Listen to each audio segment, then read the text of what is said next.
Moving on to the next year. This will be your third term, won't it? This is my third term. Completed. Time flies. How you enjoy yourself? Yeah. We'll do that a bit later on about scores and everything. But what have you got lined up for this year? I mean, Home Affairs, already the day of recording this, you're talking about moving everyone together, aren't you? The fire, police, and ambulance, that sort of thing. So one of the things through the previous minister was they were looking at something called a blue light hub. So what this is combining police, fire, and ambulance. I'm not convinced it's the right thing to do.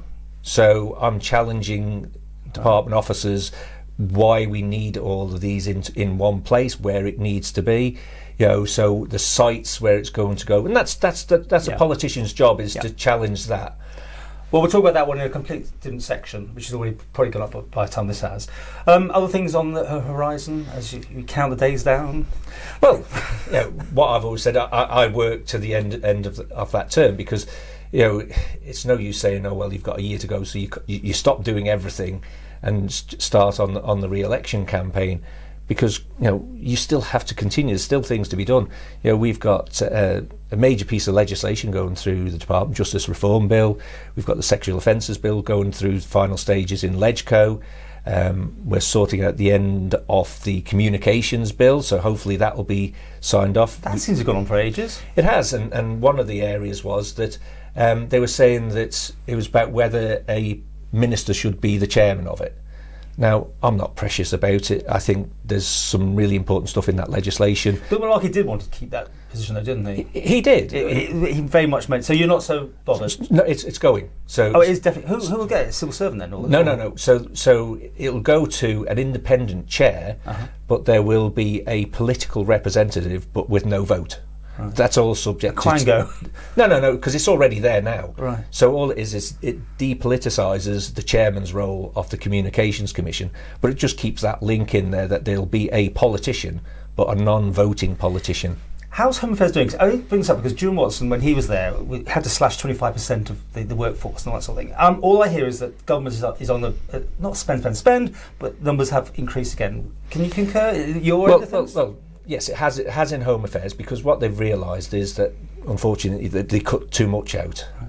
So community policing's coming back in, and there's more stuff going in there, because as you'll have seen, the Chief Constable had been saying there's been an increase in interception of drugs coming through courier services and the post because of the lockdown. That's because they can't bring it over, right? Surely. Isn't it? Yes. Yeah, I mean, it sounds like the obvious thing, they're posting it rather than bringing it in the car. So during the lockdown, it was getting posted or through couriers, yeah. And now that the borders have still got restrictions on them, there's still different ways that they're trying to get them through. So these are areas where the constabulary are having to pick up. So there's different types of work that's coming in now. So Chief Constable comes to you and says, with his baking bowl, no sort of thing, to say, I need more staff, I need more money, or what? How's it work? So what happens is there's a separation between the department and the constabulary. So as minister and sort of as members of departments, we do a policing plan. So it's like saying, well, we would like to make sure our borders are secure. So that's one of my key things coming forward, is to have secure borders. A border sort of like patrol, like a border guards, like a border agency type of thing. Yeah, like the UK got basically. Yes, and it's sort of, so what we say is, well, secure our borders. So then it's up to the Chief Constable to say, right, how he's going to do it. So we put in, we would like to do certain things, and how he operates it is up to him. Right. What is the outcome though with everything that you're doing here? Because I mean, don't the police want a new HQ? Is that all part of this whole thing? Well, that was part of the Blue Light Hub. Right. So it'd be police, the ambulance, an actual. Okay, we'll do that another time. Yeah. What else you got coming up this year then? So, like I said, we've got a lot of the legislation coming forward.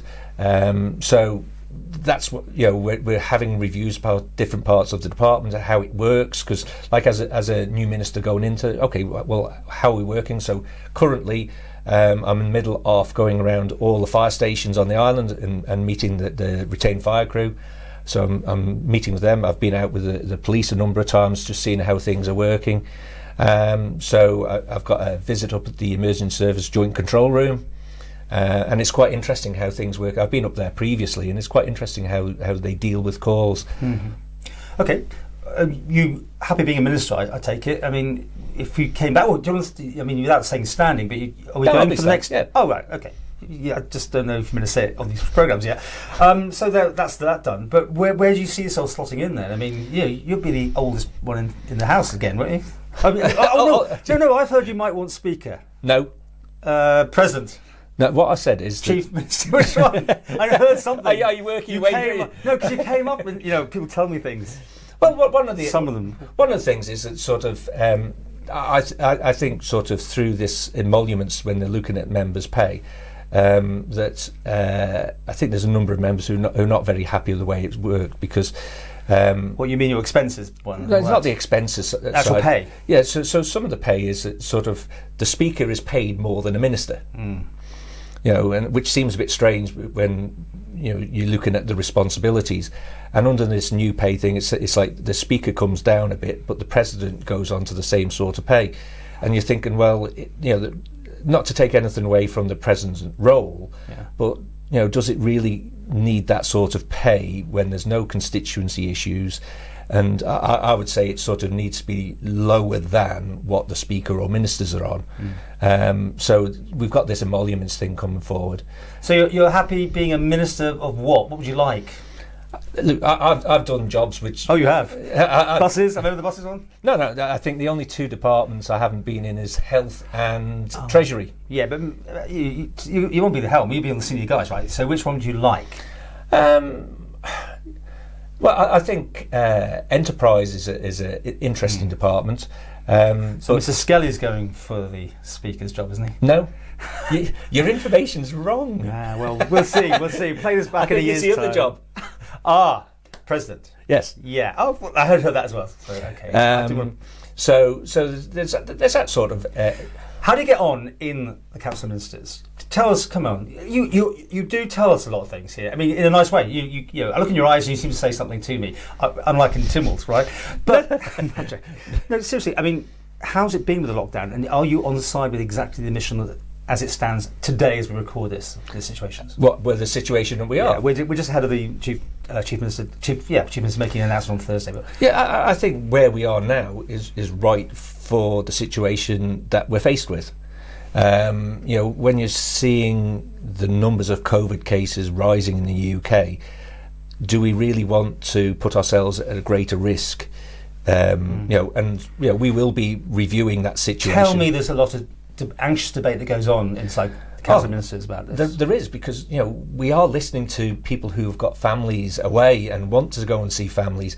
Mr. Booty said he's got one of his he can't bring back. Yeah, one of his children. But it also works with government staff that people have come over here to work, and they've got families across, and they've got that pressures that they want to go and see their family. And I've heard people saying they're going to have to go back and leave because they can't go on with this for much longer. So we've got that fine balance between trying to keep everybody safe, but also trying to make sure that we've got the staff at the hospital in those key places. Where do you stand on this? As in where? On the decision to keep the borders sort of where they are now, or do you want more relaxation or harder?